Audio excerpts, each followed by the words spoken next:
নমস্কাৰ, আপোনালোকক আজি কেইবাটাও গুৰুত্বপূৰ্ণ খবৰ দিবলৈ লৈছো। কিয়নো যোৱা কেবিনেট বৈঠকত মুখ্যমন্ত্ৰী হিমন্ত বিশ্ব শৰ্মা ছাৰৰ নেতৃত্বত অসমত মুখ্যমন্ত্ৰী আৱাস যোজনা আৰম্ভ হ'বলৈ গৈ আছে। অহা জানুৱাৰী মাহৰ পৰা আপোনালোকে মুখ্যমন্ত্ৰী আৱাস যোজনাৰ বাবে আবেদন কৰিব পাৰিব। মুখ্যমন্ত্ৰী আৱাস যোজনা কিন্তু নতুনকৈ আৰম্ভ হ'বলৈ গৈ আছে, সেইটো কিন্তু কেবিনেট বৈঠকত কিন্তু অলৰেডি উল্লেখ কৰিছে। আৰু তাৰ পিছতো নতুনকৈ 40 লাখ ৰেচন কাৰ্ড দিব জানুৱাৰী মাহত নতুনকৈ ৰেচন কাৰ্ড প্ৰদান কৰিব। আৰু যিসকলৰ আগৰ ৰেচন কাৰ্ড আছিল, পুৰণা ৰেচন কাৰ্ড সলাই কিন্তু নতুন ৰেচন কাৰ্ড আহি আছে, আপোনালোকে নতুন ৰেচন কাৰ্ড লাভ কৰিব পাৰিব।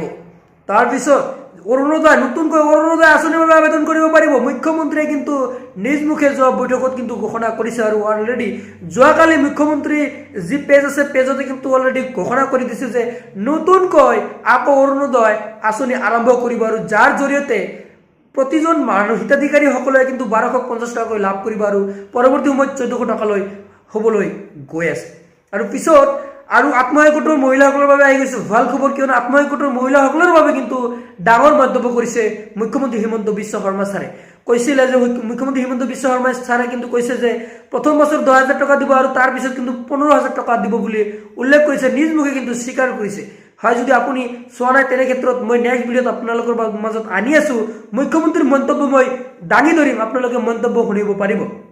হয়, এইকেইটা আছিল আপোনালোকৰ বাবে দিবলগীয়া ডাঙৰ আপডেট। আৰু ইয়াৰ লগতে নিবনুৱা যুৱক যুৱতীসকলৰ বাবে ভাল খবৰ, কিয়নো 2 লাখ টকাকৈ লাভ কৰিবলৈ গৈ আছে। তাৰ বাবে কিন্তু আবেদন প্ৰক্ৰিয়া অলৰেডি আৰম্ভ হৈ গৈছে।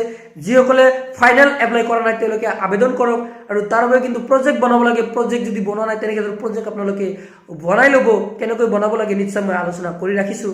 হয়, এনেকৈ আপোনালোকে জানি থাকক আৰু পৰৱৰ্তী ভিডিঅ'ত মই আপোনালোকক জনাই দিম কেনেকৈ আবেদন কৰিব লাগিব অৰুণোদয় 3.0ৰ বাবে। আৰু যি সেলফ হেল্প গ্ৰুপৰ নিউ আপডেটসমূহ মই নিশ্চয় আপোনালোকক এই চেনেলৰ ফেচবুক পেজৰ মাধ্যমত জনাই দিয়া হয়।